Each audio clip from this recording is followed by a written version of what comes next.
What's up, sunshine? Hope you're having a terrific Tuesday. I'm Coy Wire with your 10 minutes of news. Now, today's election day in some states. There are big races for governor in Virginia. A lot of people paying close attention to the mayor's race in New York City. Those of you who have a virtual learning day, thank you for joining us and watching from home. All right, let's get you your news. We begin in Afghanistan, where a massive search and rescue operation is underway following a deadly earthquake in the country's northern region. The powerful 6.3 magnitude quake hit early Monday morning near Mazar-e-Sharif, one of the most populated cities in that part of the country.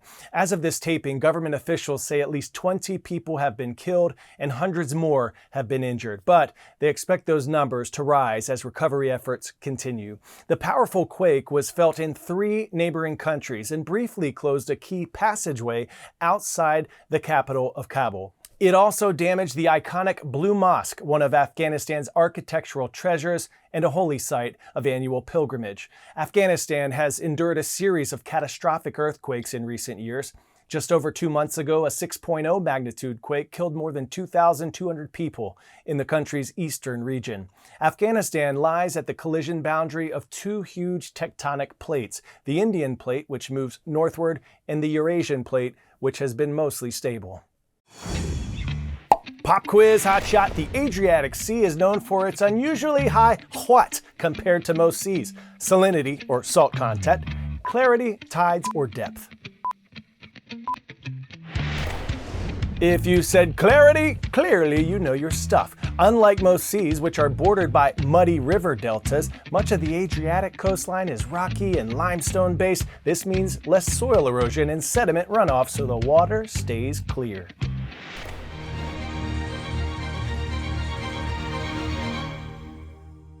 The Adriatic Sea is home to one of the world's most diverse populations of aquatic wildlife. The picturesque sea, which lies between Italy and the Balkans in Eastern Europe, is home to more than 7,000 native species. But overfishing, pollution, and habitat loss are putting some of its most unique species of sharks and rays at risk. Let's learn about a research group that's trying to change that in today's Call to Earth. They're using cutting-edge technology to help save the unique deep-sea dwellers in the Adriatic Sea. It's pitch black and choppy beneath the Adriatic Sea at night, with only the moon above and a flashlight below to guide the way.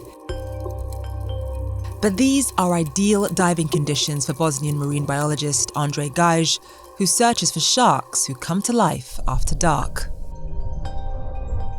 I think the biggest misconception is these are some kind of man-eating, bloodthirsty machines. The majority of the species grow less than a meter. They are small. They are terrified of humans. The more time I spend diving, I actually realize how fragile they are.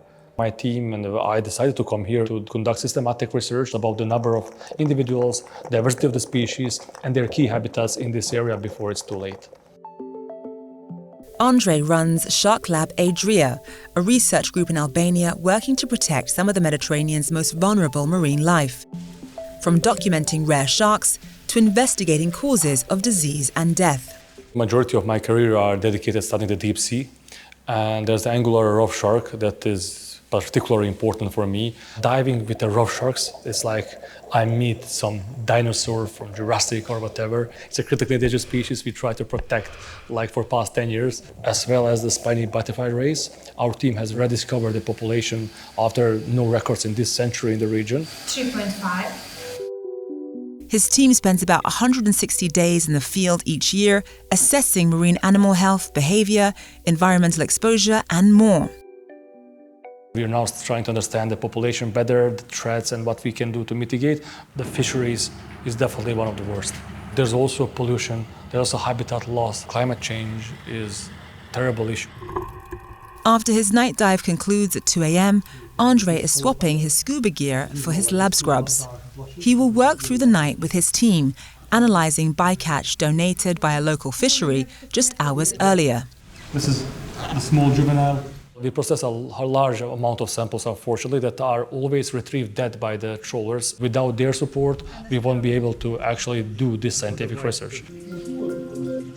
Shark Lab Adria also runs an on-site rehabilitation program where marine life are cared for and monitored before being released back into the wild. We have a lot of sharks case arrays coming to rehabilitation after being landed or retrieved alive. And most commonly, we work with severe traumatic fractures caused by the poor handling and dehooking. Alongside his research, Andre works aboard commercial trawlers, collecting data on bycatch and teaching fishermen how to safely return live animals to the sea. Being on the trawlers, it's a very eye-opening moment. You see the reality, and this is why I tend to call our work being at the front lines on conservation. I think over the past few decades, we somehow split from the nature. And I think this is the right time to take the responsibility for what we are doing to our home.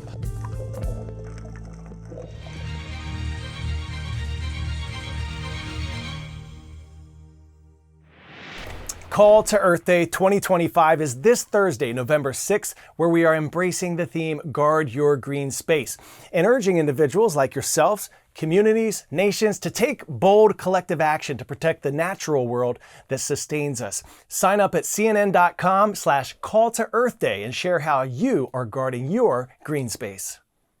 Have some sports news for you today. I had a chance to catch up with the newly crowned NASCAR Cup Series champ, Kyle Larson, who just won the season finale over the weekend in Phoenix.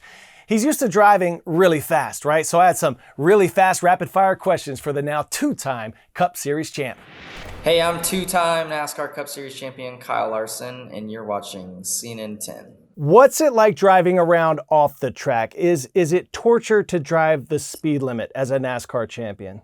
It's not. That's a very frequent question that we get as drivers, and to me, a lot of times the interstate can feel just as fast as the track because you'll have people going a lot, different speeds. So that's where a lot of the sensation comes from too. Is it weird making right-hand turns? No, but I will definitely clip my fair share of curbs on right-handers. So you are a mere mortal, just like all of us drivers. How do you feel about the driverless cars we're seeing pop up everywhere? Yeah, so the only place I really ever see it is when I'm here in Scottsdale, and I've yet to be in one, but I want to try it out. So you'd be totally fine and open to like hopping in a Waymo and relinquishing your control of the vehicle. As I've been in Arizona here, I've not seen one, stacked up in a telephone pole, so I think I could I could trust it. Finally, all you've been through, all you've overcome, all you're doing, what's some advice you would give your younger self and all the next generation out there? What would you say to them? I don't know. I think just continue to always, treat people with respect, and have fun. Have fun with what you're doing. That's awesome, man.